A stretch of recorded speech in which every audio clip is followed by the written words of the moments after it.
கொஞ்சம்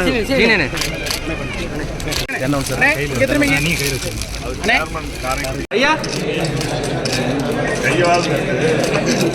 ஐயா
பழகுனர் உரிமையை பதிலளிச்சு பழகுனர் உரிமம் அதாவது எல்எல்ஆர் பெற்று வாகனத்தை சரியா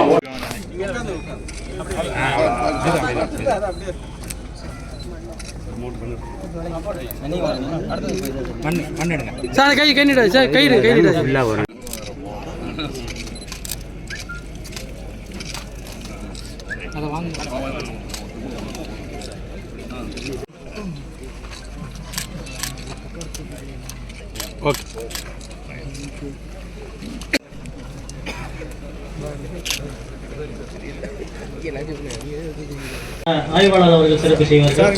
இங்க பாருங்க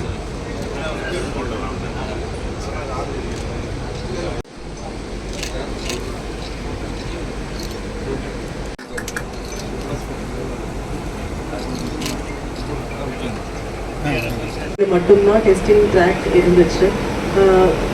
எம்பிஐ ஆஃபீஸுமே வந்து காரைக்குடி டவுன் பகுதிக்கு உள்ள ஒரு வாடகை கட்டிடத்தில் தான் இயங்கிட்டு இருந்துச்சு. ஸோ அந்த இடத்துல பார்க்கும்போது இது வந்து காரைக்குடி தாலுகா மட்டும் இல்லை, இந்த பகுதியை சார்ந்த அனைத்து மக்களுக்கும் சிவகங்கை வரைக்கும் வராமல் இங்கேயே வந்து ப்ராப்பராக டெஸ்டிங் எல்லாம் எடுக்கிறதுக்குள்ள வசதிகள் வந்து ஏற்படுத்தி கொடுத்துருக்காங்க. ஸோ மேலும் இங்கே வந்து ஆஃபீஸ் புதிய டைப் டிசைனில் இருக்கிறதுனால அதுக்குண்டான அனைத்து வசதிகளுமே இப்படி பார்த்தா அந்த வரக்கூடிய ஆளுக்கு உட்கார்றதுக்கு அவங்க அவேர்னஸ் வீடியோஸ் வந்து ப்ளே பண்ணுறதுக்கு அதுக்குள்ள எல்லா வசதிகளுமே. இந்த சிறப்பு மிகு ஆட்சியில் பல்வேறு நலத்திட்டங்களை வழங்குகின்ற வகையில் இந்த துறையிலும் பல மாறுதல்களை தொடர்ந்து செய்து வருகிறார்கள். கிராமப்புற மக்களுக்கு, ஏழை எளிய மக்களுக்கு எளிய சேவை அளிக்க அவர்கள் உத்தரவிட்டு இன்றைக்கு அந்த நடைமுறைகள், அதாவது அலுவலகத்திற்கு வந்துதான் புதிய ஓட்டுநர் பழகுனர் உரிமை விண்ணப்பிக்க வேண்டும் என்ற நிலை இல்லாமல் ஆன்லைனில் விண்ணப்பிக்கலாம்.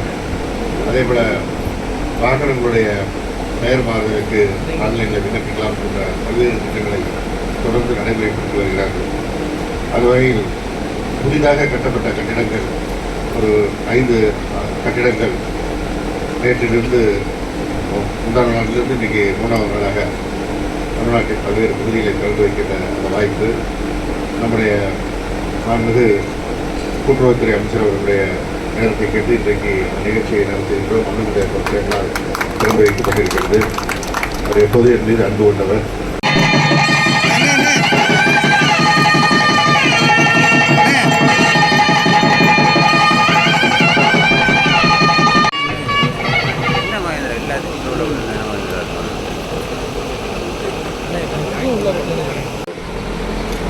அண்ணன் தளபதி அவர்களுடைய இந்த நல்லரசு பொறுப்பேற்ற பிறகு